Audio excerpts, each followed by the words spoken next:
ನಮಸ್ಕಾರ, welcome to VSK Karnataka recipes. ನಾನು ಇವತ್ತು ಟೊಮಾಟೊ ಚಟ್ನಿ ಮಾಡ್ತಾ ಇದ್ದೀನಿ. ಇದು ತುಂಬ ರುಚಿಯಾಗಿರುತ್ತದೆ ಮತ್ತು ಬೇಗನೆ ಮಾಡಿಕೊಳ್ಳಬಹುದು ಮತ್ತು ತುಂಬ ಕಡಿಮೆ ಸಾಮಗ್ರಿಗಳಿಂದ ಮಾಡಿಕೊಳ್ಳಬಹುದು. ಬನ್ನಿ ಮಾಡುವ ವಿಧಾನವನ್ನು ನೋಡೋಣ. ನಮ್ಮ ವಿಡಿಯೋ ಫಸ್ಟ್ ಟೈಮ್ ನೋಡುತ್ತಿದ್ದರೆ ಚಾನಲನ್ನು ಸಬ್ಸ್ಕ್ರೈಬ್ ಮಾಡಿ, ಫೇಸ್ಬುಕ್ ಪೇಜ್ ಫಾಲೋ ಮಾಡಿ. ಮೊದಲಿಗೆ ಒಂದು ಪಾತ್ರೆಯನ್ನು ತೆಗೆದುಕೊಳ್ಳಿ. ಅದರಲ್ಲಿ 2 ಸ್ಪೂನ್ ಆಗುವಷ್ಟು ಎಣ್ಣೆಯನ್ನು ಹಾಕಿಕೊಳ್ಳಿ. ಕಟ್ ಮಾಡಿದ ಟೊಮಾಟೊಗಳನ್ನು ಅದರಲ್ಲಿ ಹಾಕಿಕೊಳ್ಳಿರಿ. ನಾನು ಇಲ್ಲಿ 5 ಟೊಮಾಟೊಗಳನ್ನು ತೆಗೆದುಕೊಂಡಿದ್ದೇನೆ.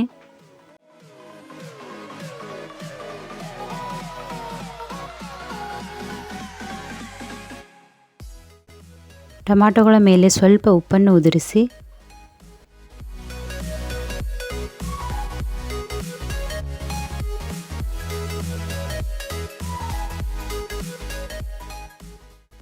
ಇದರ ಮೇಲೆ ಒಂದು ಮುಚ್ಚಳವನ್ನು ಮುಚ್ಚಿ ಚೆನ್ನಾಗಿ ಬೇಯಿಸಿಕೊಳ್ಳಿ. ಟೊಮಾಟೊ ಮೇಲಿನ ಸಿಪ್ಪೆ ಬೇರ್ಪಡುವವರೆಗೂ ಇದನ್ನು ಬೇಯಿಸಿಕೊಳ್ಳಿ. ನಂತರ ಸಿಪ್ಪೆಯನ್ನು ತೆಗೆದುಕೊಂಡು ಇದನ್ನು ಒಂದು ಪಾತ್ರೆಗೆ ಹಾಕಿಕೊಳ್ಳಿ.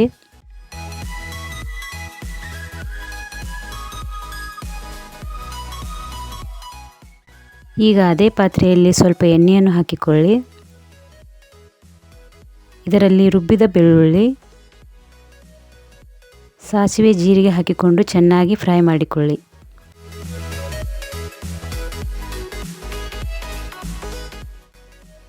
ಈಗ ಇದನ್ನು ಟೊಮಾಟೊಗಳ ಜೊತೆ ಬೆರೆಸಿಕೊಳ್ಳಿ.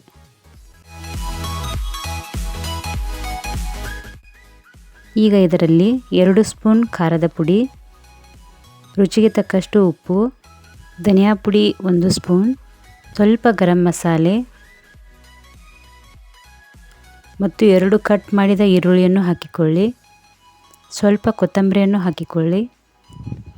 ಸ್ವಲ್ಪ ಕಟ್ ಮಾಡಿದ ಕರಿಬೇವನ್ನು ಹಾಕಿಕೊಳ್ಳಿ. ಈಗ ಇದನ್ನೆಲ್ಲ ಚೆನ್ನಾಗಿ ಸ್ಮ್ಯಾಶ್ ಮಾಡಿಕೊಳ್ಳಿ.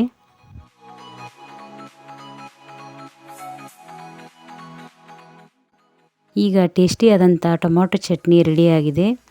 ಈ ರೆಸಿಪಿ ನಿಮಗೆ ಇಷ್ಟವಾದರೆ ಲೈಕ್ ಮಾಡಿ, ಶೇರ್ ಮಾಡಿ, ಕಮೆಂಟ್ ಮಾಡಿ ಮತ್ತು ಮರೆಯದೆ ಈ ಚಾನಲನ್ನು ಸಬ್ಸ್ಕ್ರೈಬ್ ಮಾಡಿ, ಫೇಸ್ಬುಕ್ ಪೇಜ್ ಫಾಲೋ ಮಾಡಿ. ಮುಂದಿನ ವಿಡಿಯೋದಲ್ಲಿ ಮತ್ತೆ ಬರುತ್ತೇನೆ. ನಮಸ್ಕಾರ.